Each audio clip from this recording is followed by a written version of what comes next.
All right, good morning, everybody. It's December 26, 2024, and we're going to continue in our series through 1 Samuel this morning, and we're going to be looking in chapter 4, verse 13. Before we delve in here, let me encourage you to like the video and perhaps share it and subscribe to the channel if you've not yet done that. I would certainly appreciate that. It helps to get the algorithms going so more and more people can be exposed to the devotions every day. And I hope you had a great Christmas. And so if you would, take some time now this morning, grab a Bible, turn to 1 Samuel chapter 4, verse 13, grab your favorite cup of coffee, and let's sit down and work through this text. It says this: when he arrived, Eli was sitting on his seat by the road watching, for his heart trembled for the ark of God. And when the man came into the city and told the news, and all the city cried out. All right, let's take a look at this here. We've got Eli, who's the high priest. He's sitting by the road. He's anxiously waiting news from the battlefield. His heart's troubled, of course, not necessarily for the lives lost in battle, but for the ark of God, which had been taken by the Philistines. And so this reveals really the depth of Eli's concern for the spiritual well-being of Israel, as the ark represented the very presence of God among his people. You see, what Eli's worry here shows the significance of the ark in Israel's religious life. You see, in their minds, without it, the people would feel the absence of God's presence, and their entire sense of security and identity is going to be shaken. So Eli's physical position, sitting by the road here, it suggests he's waiting. He's hoping for a sign of God's mercy or a message of victory. Yet deep down, he knows the outcome, and he knows that it may not be favorable.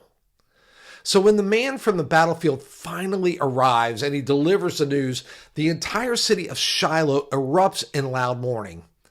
You see, the loss of the ark is more than just a military defeat. It is a spiritual catastrophe. And the ark represented the very presence of God among his people, and its capture was a sign of God's judgment on Israel for their disobedience. And the outcry of the people, it really does reflect the devastation they felt, not just over the loss of their soldiers, but over the loss of God's presence. It's a reminder that when we ignore God's holiness and we choose sin, we risk experiencing his discipline in ways that affect both our personal lives and even our communal identity. So Eli's reaction and the people's mourning emphasized the importance of God's presence among his people. You see, Israel's identity was rooted in their relationship with God, and the loss of the ark symbolized a severing of that connection. And while the ark was only a symbol of God's presence, it pointed to something far more profound: the necessity of God's active involvement in their lives. You see, they realized that without him, they were nothing. And so for us today, this passage really does challenge us to reflect on how much we truly depend on God's presence in the way we live daily. We should not take it for granted, nor should we ignore his guidance as Israel did. So let me ask you today, how deeply do you treasure God's presence in your life?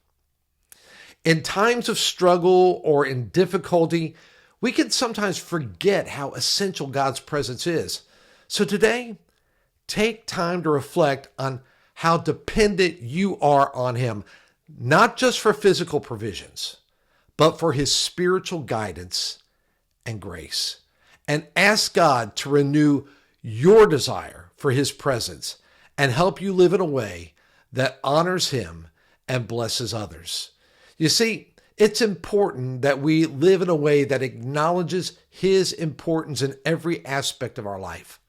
So like Israel, we must recognize that without God, we are nothing. So let us cherish his presence and seek it daily through prayer, through his word, and through obedience. Take care. We'll see you right back here tomorrow. God bless you.